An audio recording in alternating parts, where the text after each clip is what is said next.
Voilà l'exemple de fichier. J'ai ici un premier intitulé parce qu'il est obligatoire, que j'appelle comme je veux. J'ai ici celui qui va contenir l'UGS de mon produit. J'ai ici un champ qui sert à rien. Et j'ai ici le champ qui va servir de quantité. Donc j'ai tapé ici l'URL de mon fichier. Je vous conseille de vérifier avec un navigateur que l'URL est bonne. Et quand elle est bonne, on fait download.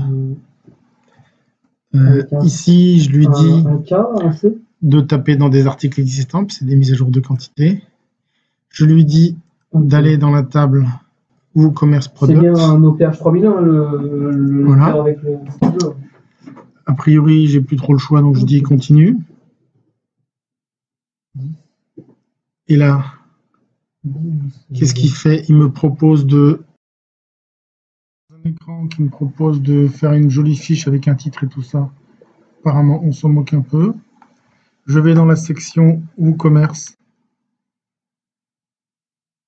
Add-on, rubrique générale, dans lequel je mets Product ID dans l'ID du produit dans le SKU. Voilà qui est fait. Je coche des cases qui sont déjà cochées. Et ensuite, on va s'intéresser à la quantité. Donc, je vais dans Inventory. Je lui dis oui à Manage Stock. Le Stock Quantity, ben, ma foi, je vais le chercher dans mon champ qui s'appelle Stock. Et je fais glisser Stock dans Stock Quantity. Donc là, a priori, je suis content. On passe à l'étape 4. L'étape 4, c'est le Custom Field. À l'étape 4, il me propose un titre. Je veux pas de titre, je veux un Custom Field. Et là, je mets SKU que je fais correspondre à number. Donc, c'est trivial. Ensuite, nous cochons Update Existing with machin, qui est cette case-là. Choose which data to update. OK. Et je choisis uniquement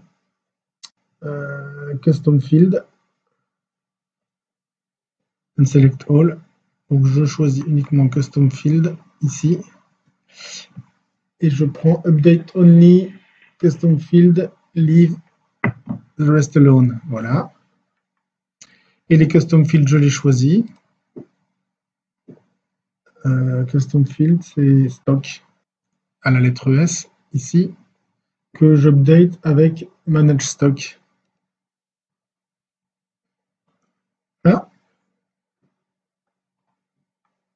Et une fois l'étape finale, on lance l'importation, tout simplement. Scheduling option, bah, j'ai pas le droit parce que j'ai oublié de faire un template. Je croise les doigts. File is all setup. Confirm and run import. Je confirme et run import. Et là, 100% import complete. Je constate avec satisfaction que ici, ma quantité a dû passer à 14,30. Elle est à 14,19. Donc c'est bon, on va dire que c'est bon. Hein. J'ai dû commencer ça à 14,19. Maintenant que mon import fonctionne, je vais aller régler les options. Donc je vais dans All Import, Manage Import. Mon import s'appelle Export Import 3. Je vais dans Scheduling Options. Et dans Scheduling Options, je vais dire que c'est un manuel scheduling. Je récupère les informations de lien. Donc ça, c'est la commande à lancer avant de faire l'import. Et ça, donc il y a un trigger. Et après, ça effectue l'import. Je vérifie d'abord que l'import standard fonctionne. Si je fais auto 1, il me répond job triggered. Auto 2, c'est fait. Donc je vais maintenant changer les paramètres. Outils, config édité. Une nouvelle rubrique WooCommerce. Je mets synchro 1 égale un chemin que je viens de recopier, qui est ici.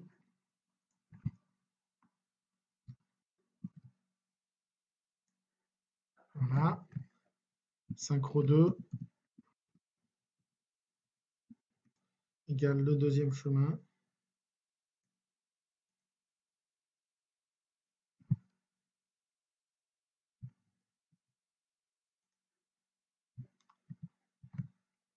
J'enregistre.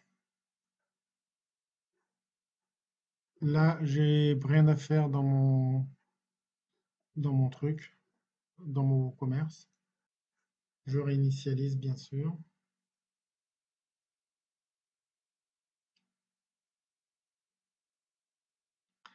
Et je relance mon WooCommerce. Donc cette fois, c'est import 3. Je clique Auto 1. Il me dit qu'il est content. Je clique, il me dit qu'il est content. Et voilà, c'est terminé. La suite au prochain épisode. Merci, à bientôt.